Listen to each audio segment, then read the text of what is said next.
আন্দোলন কৰাৰ অধিকাৰ আছে, কিন্তু ৰাজনৈতিক দলে উচ্চ ন্যায়ালয়ৰ নিৰ্দেশ অমান্য কৰিলে তেওঁলোকৰ পলিটিক্যাল পাৰ্টি ৰেজিষ্ট্ৰেশ্যনো কাটা যাব পাৰে।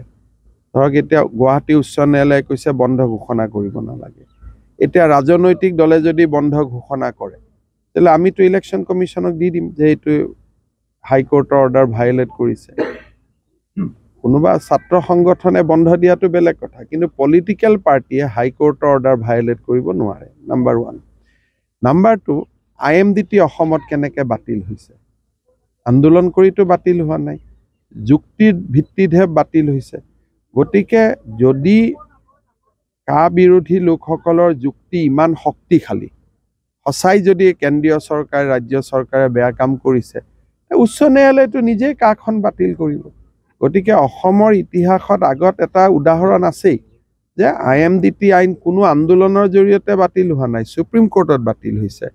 কাৰ গোচৰ চলি আছে, ৰুলটো নটিফাই হ'লে কাৰ গোচৰ উচ্চ ন্যায়ালয়ত আহি যাব।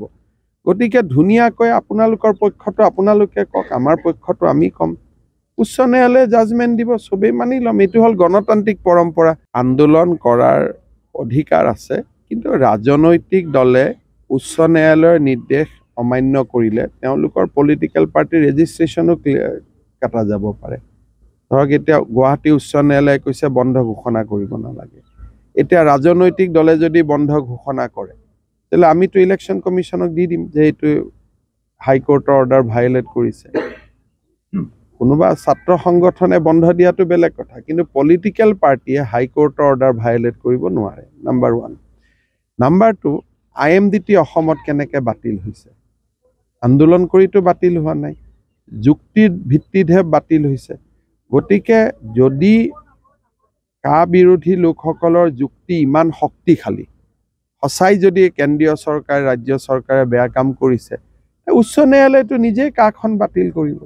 গতিকে অসমৰ ইতিহাসত আগত এটা উদাহৰণ আছেই যে IMDT আইন কোনো আন্দোলনৰ জৰিয়তে বাতিল হোৱা নাই, সুপ্ৰিম কোৰ্টত বাতিল হৈছে।